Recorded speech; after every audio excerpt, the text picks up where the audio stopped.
우리 옆에 분들과 함께 인사하실까요? 해피 이스터 함께 인사하겠습니다. 해피 이스터, 해피 이스터. 네, 기쁜 부활주일 되시기를 축복합니다. 오늘 이렇게 꽃십자가가 앞에 있고요. 앞에 백합화들이 쭉 이제 놓여져 있으니까요. 정말 다시 한번 예수가 나를 위해서 또 우리 교회 공동체를 위해서 더 나아가 우리 온 세상을 위해서 부활하셨음이 마음에 더 깊이 또 가까이 와 닿는 것 같습니다. 또 이렇게 부활주의를 맞이해서 우리 특별하게 우리 백승근 목사님께서 귀한 기도 해주셔서 감사의 말씀을 드리고요. 또 평소에 못 나오셨던 분들도 새로운 얼굴도 보이시고 또 새롭게 오늘 이렇게 오신 분들도 보이니까요. 참 기쁜 부활 주일인 것 같습니다. 오늘은 나를 위하여 죽으신 예수님께서 영광스럽게 부활하신 부활 주일로 우리는 지킵니다. 오늘 예배에 참여하신 모든 분들 뿐만 아니라 이 땅에 아직 예수를 잘 모르는 모든 사람에게도 이 부활의 기쁜 소식이 동일하고도 또한 귀하게 퍼지게 되기를 주님의 이름으로 축원합니다. 그리고 믿는 우리들은 예수님의 부활하심으로 우리 역시 구원과 영생이라는 놀라운 축복을 받게 되었음을 믿고 감사할 수 있는 영생의 기쁨, 부활의 기쁨을 나의 마음속에 다시 한번 깊이 새기게 되는 그러한 주일이 되시기를 간절히 소원합니다. 사랑하는 온타리오 연합감리교회 모든 성도 여러분, 부활하신 주님이 늘 여러분들의 일상에 함께 하시기를 주님의 이름으로 축원드립니다.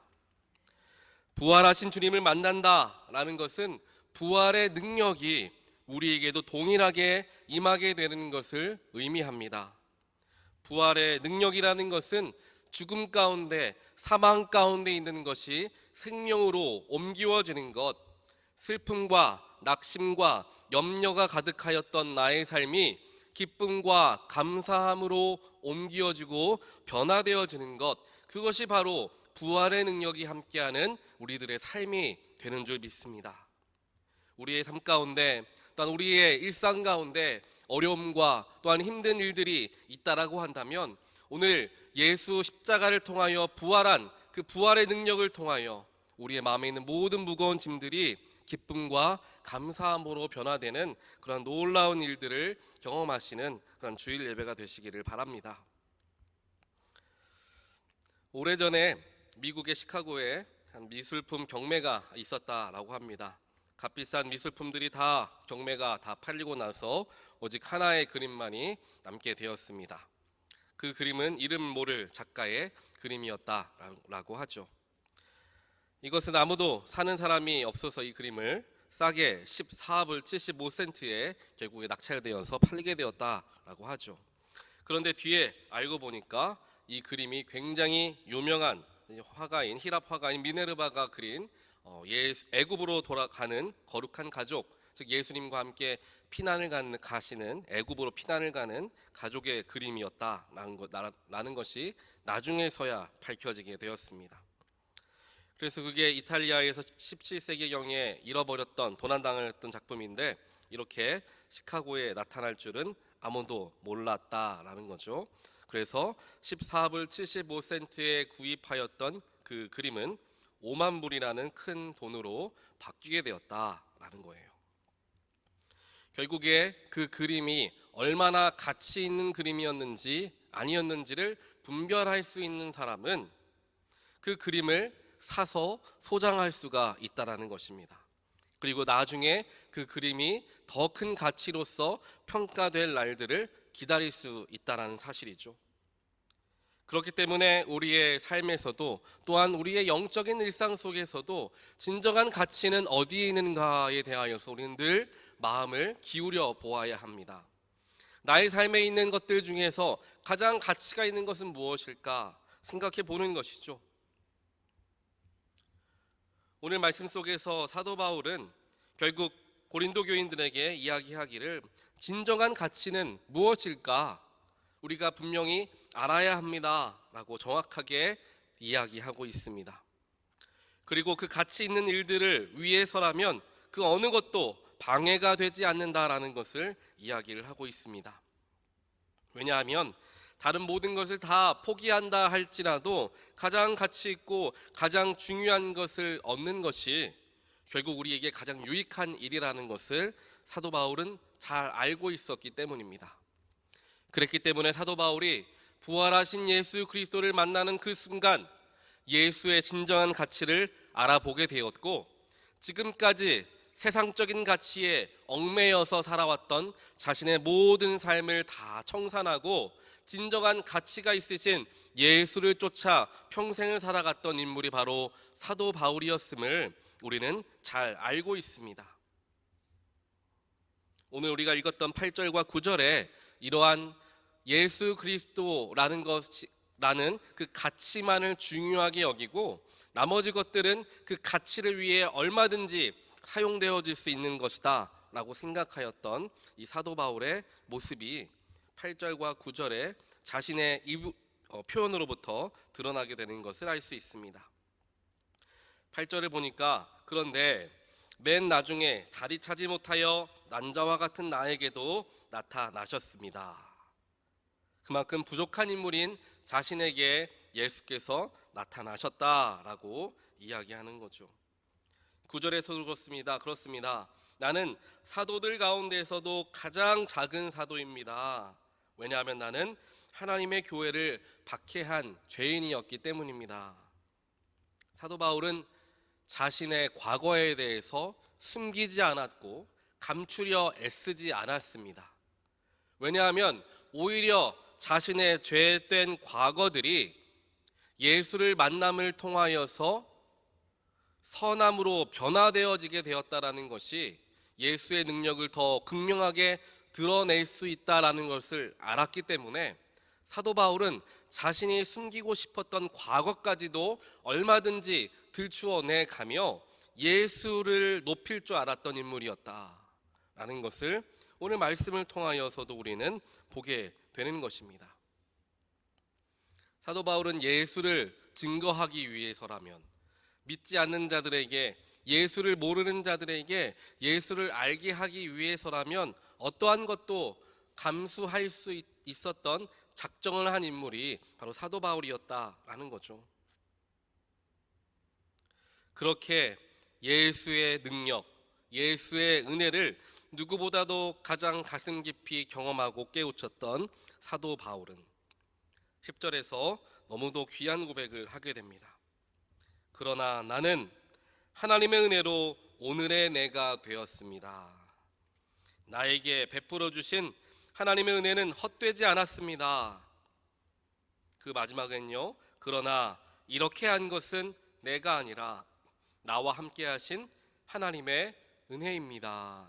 아멘.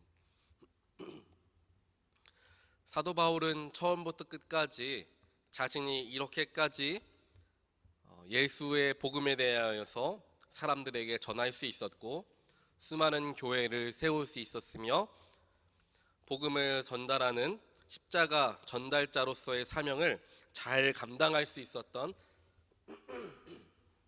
모든 이유는 자신이 잘났기 때문에도 아니고 자신의 말씀이 뛰어났기 때문에도 아닌 바로 하나님의 은혜이다 라는 것을 이 짧은 한 구절의 말씀 속에서도 반복해서 이야기하는 것을 보게 됩니다. 그만큼 사도 바울에게 가장 중요한 것은 하나님의 은혜였고요, 그 하나님의 은혜 중에 가장 극명하게 그 은혜가 세상 가운데 드러나게 되었던 것이 바로 예수의 부활이라는 세상 그 무엇과도 바꿀 수 없는 하나님의 은혜임을 사도 바울은 이야기합니다. 그 하나님의 은혜의 중요성에 대하여서 10절 말씀에서 예수의 부활과 십자가의 중요성에 대하여서 또한 이야기를 하고 있는 것이죠. 이러한 가장 중요한 것들을 소유하기 위해서는 세상에 아무리 좋아 보이는 우리의 마음을 빼앗으려 하는 세상의 그러한 가치관들이 결코 걸림돌이 되어서는 안 됨을 사도 바울은 고린도 교회 교인들에게 또 오늘 우리들에게 이야기하고 있습니다. 바울과 같이 하나님만을, 예수 그리스도만을 우리 인생의 가장 우선순위로 두고 살아가는 저와 여러분 되시기를 주님의 이름으로 간절히 축원드립니다. 하나님께서는 오늘 말씀을 통하여서 우리들에게 바울의 신앙, 즉 하나님을 가장 우선순위로 두는 삶을 보여주셨습니다. 그리고 그 삶을 본받게 해주셨습니다. 하지만 이런 하나님의 뜻은 이미 하나님께서 직접 우리에게 보여주시기도 하셨죠.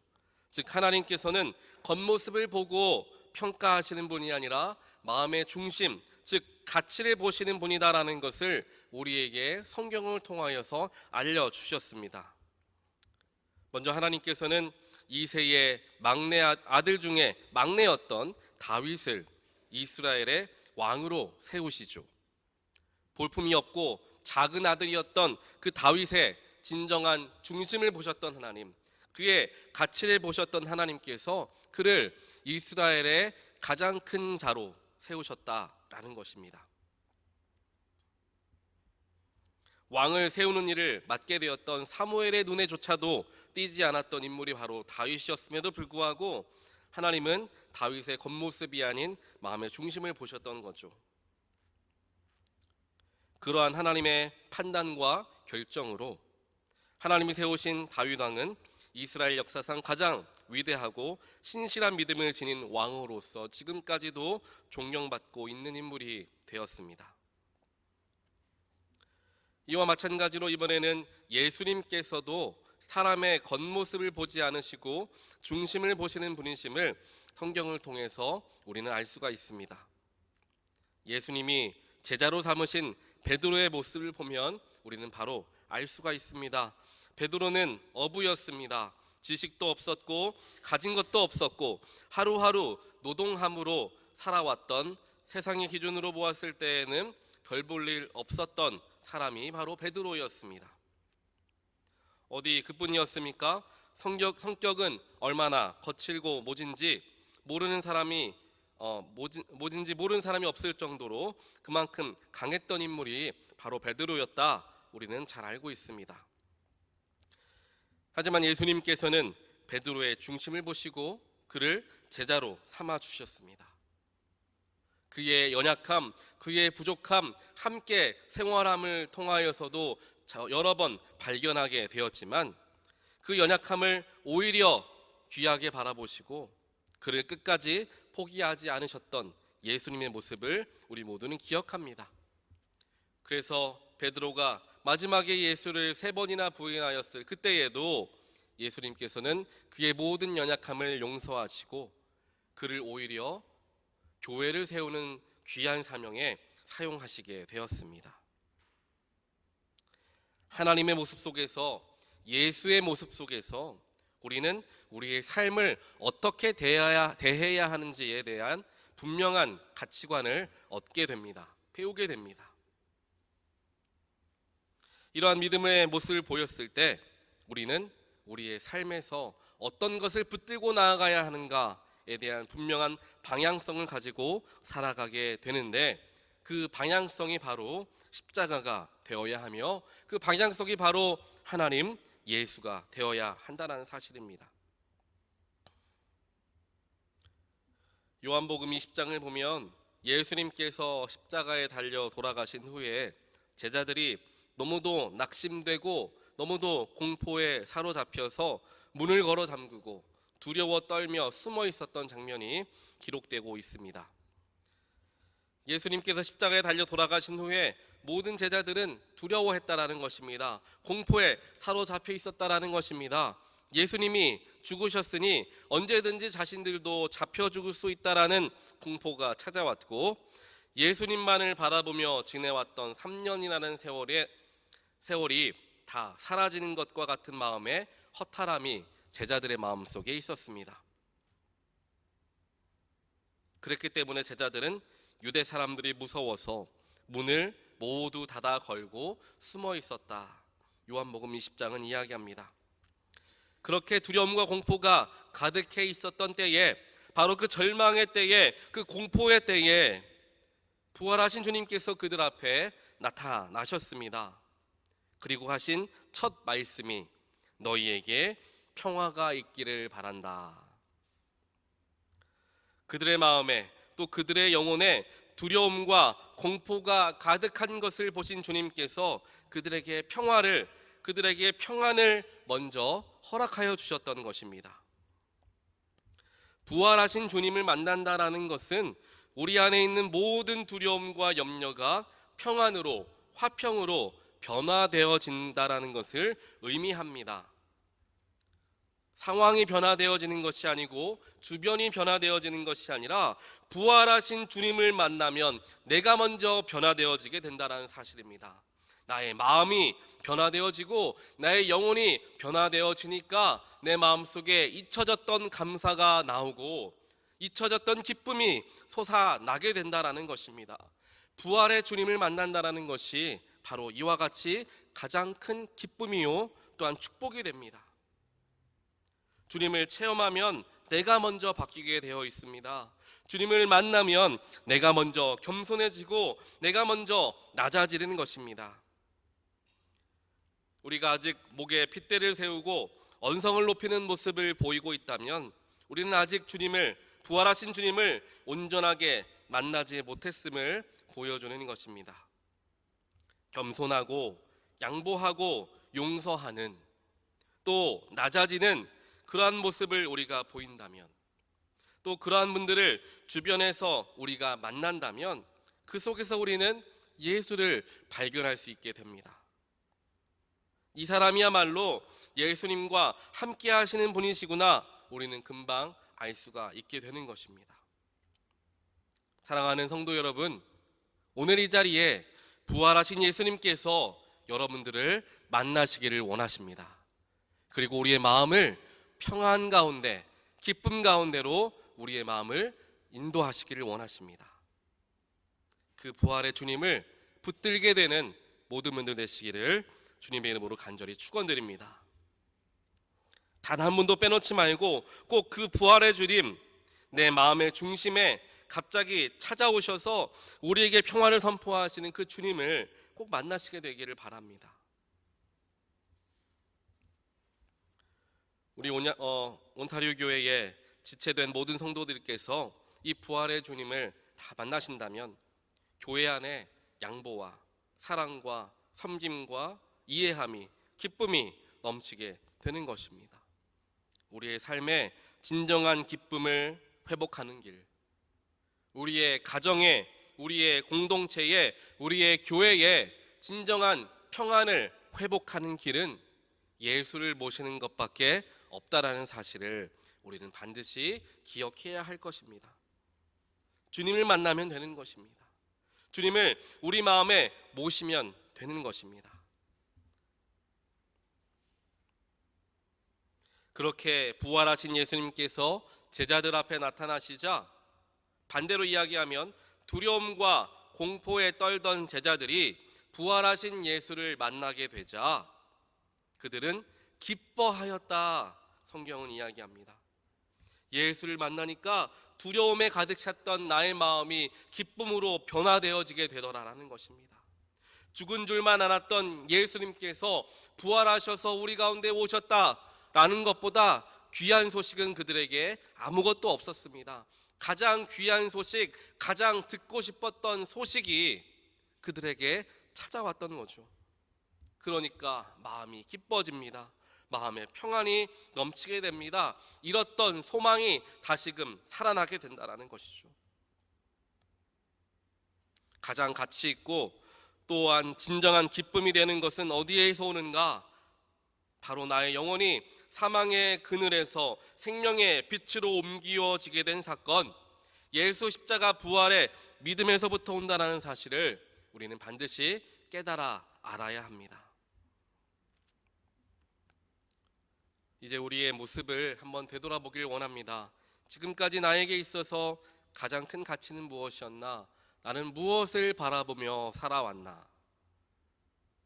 내 인생의 주인은 누구였나 생각해 보는 것입니다.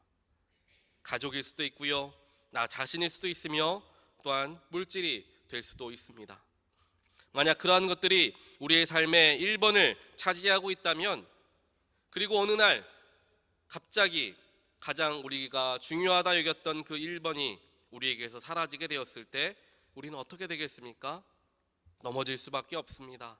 좌절하고 낭망할 수밖에 없습니다. 그 이유로 심지어는 스스로 목숨을 끊는 사람들도 나타납니다.